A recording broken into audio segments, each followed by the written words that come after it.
No. Yeah, get your hat on. All right. So, just introduce yourselves. Sailor, who are you? Sailor. My name is Karen Talbot Lasasso. That's General.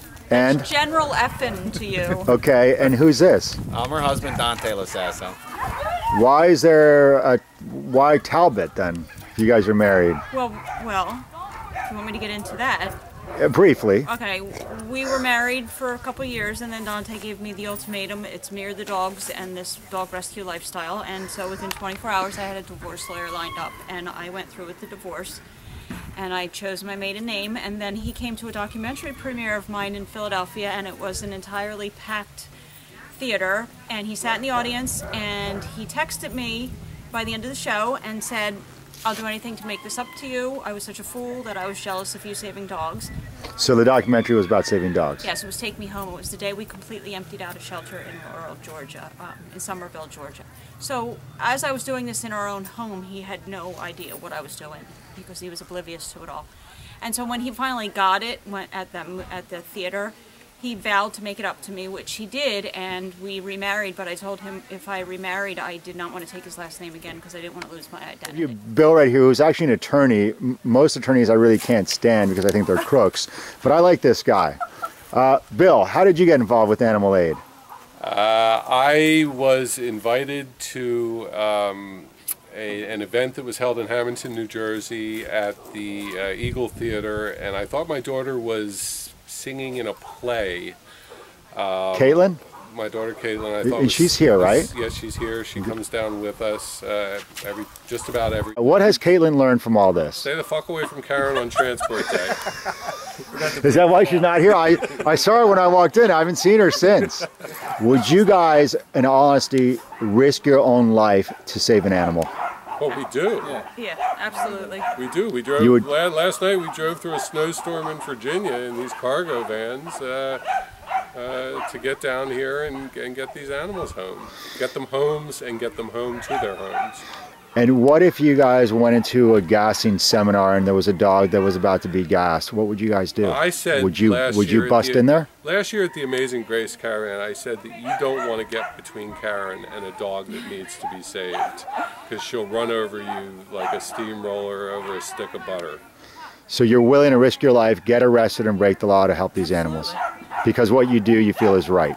100%. And I'm teaching my son the same thing, to stand up for what you believe in no matter what the cost. And don't get me wrong, I love Dante to death, but this is my passion, and if he doesn't share my passion, then there's no reason for us to be together.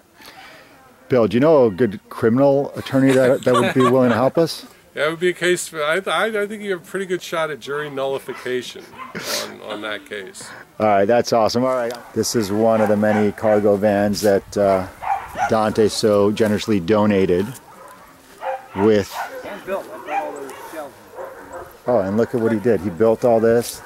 This comes down every 30 days. Has a heating and air conditioning unit in it, and power it with the generator. And this is all done on limited budgets, but go to any other rescue organization, no one can save 185 dogs on their own bank account, yet these guys seem to do it, right? We do, yes we do. And you guys aren't rich? No. How do you do it? Do you sometimes take extra credit cards out? Oh yeah, I probably have about $40,000 in credit card debt right now. And, all to save animals. Yep. And just real quick, how did you get involved with this? I met Micah 2 years ago and was asking about reptile rescue. She said no, she doesn't do reptiles, but she had 5 puppies standing in water. Did I want to see them? And it was downhill from there. So you went from reptiles to puppies. And I said, okay, put them in my truck. And I signed foster agreements, and it just went uphill from there. I mean, it's just, my first limit on dogs was 10. I lived on another piece of property with my son. Then I raised that to 20, and then that went to 30. And then the moms bought this property, and I was the one available to be here 24/7. And have you been enjoying your... This is my slice of heaven. This is your heaven. This is my heaven. Why? Because it's something I've always dreamed of doing. I'm out in the country away from the city. I love the dogs. I love what I do. And I love this team. There's nothing about this whole thing that I am disgruntled with. It just absolutely fascinates me how the numbers just keep climbing. And there's 185 going home tomorrow. 185 this month. Absolutely. Incredible. Why are you here? To help animals. And your parents have convinced you, or? No, I was actually like really excited to come out here. I wanted to come out here the most. Well, I mean, like, we're all kind of equal. Because of me. Because of you. And you live around here, though. Yeah, we live like 20 minutes away. Like, but we live like out in the country on the opposite side though. Isn't this country? I mean, where are we? This is looks like yeah, country this to is me. country, but I mean, like on the opposite side, all the way on the opposite side of Long County. And how often do you come to the ranch? Almost every day, because our school's like right down there. Just to volunteer and help the animals. I love that. We know these animals like they're our own. We put pictures up of the animals that every dollar that's donated or sponsored will show you the animal's life that you've literally just saved. And so that's the difference between us and many other organizations in this country. We're all volunteer. I mean, if you look at the turnout this weekend, 5 cargo vans, 15 volunteers that just gave up their time to travel with us. I mean, that just speaks just magnitudes. So what have you seen in animal control today that's upsetting? It's upsetting, first of all, there's a pregnant dog. It's upsetting that there's an entire litter of puppies that are probably about 16 weeks old. They're lab pointer mixes.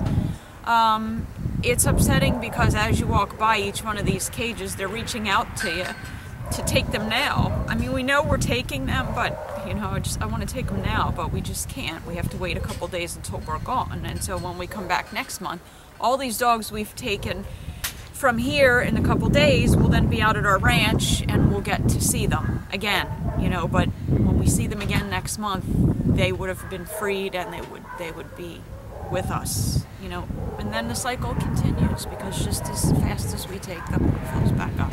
What they do to take really cute pictures of these dogs. Mike, explain what's going on. Right now we're just dogs that just came in, Do you have a name?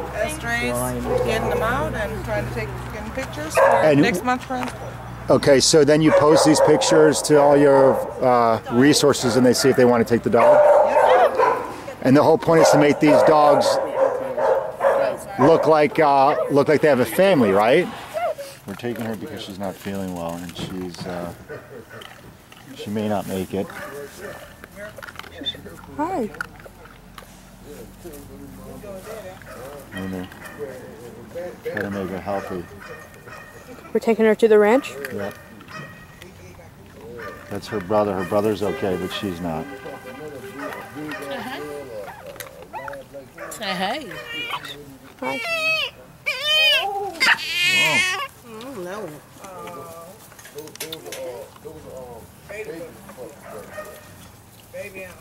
She's not feeling Yeah, I well. don't care. You weren't doing that last night though. And they're there because there's so many of them and people love the puppies, but then when they get a little older, they don't love the puppies as much and they drop them off. And we can get you puppies that you'll love, I promise you, as much as you love if they came from her, but at least you'll save a life. A dog's life. A dog's life. So I think you should come to the shelter and look at the dogs and then make a decision. And if you want to get her spayed, we'll do it. What do you think about it? Yeah, I think about it. Promise? I promise. I think Okay, that's all I ask. All right, I think about it. Okay. Hello. Hi, What's your name? Georgina. So, what brought you down here to Huntsville, Georgia? I wanted to come and see all the dogs that are being saved. I've been a big animal advocate for a while, and I know that in the South there is a huge problem of dogs, you know, being abandoned and being euthanized at an alarming rate. And I wanted to come down and learn a little bit more about this ranch and what you guys are doing. So what have you thought of this whole Georgia experience so I think far? it's amazing. I think that you guys are saving so many lives.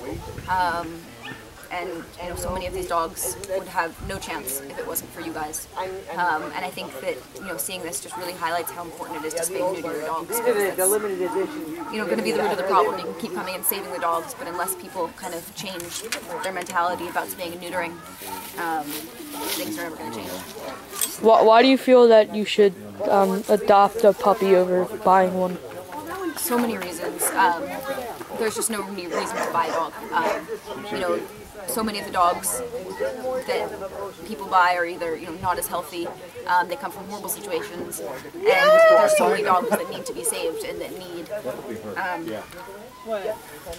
to be rescued and adopted, and they're great dogs and they just need a second chance. Do you have any real-life experiences of adopting animals? I do. I have 5 rescue dogs. I have 2 rescue horses, 2 rescue mules, and 1 rescue pig.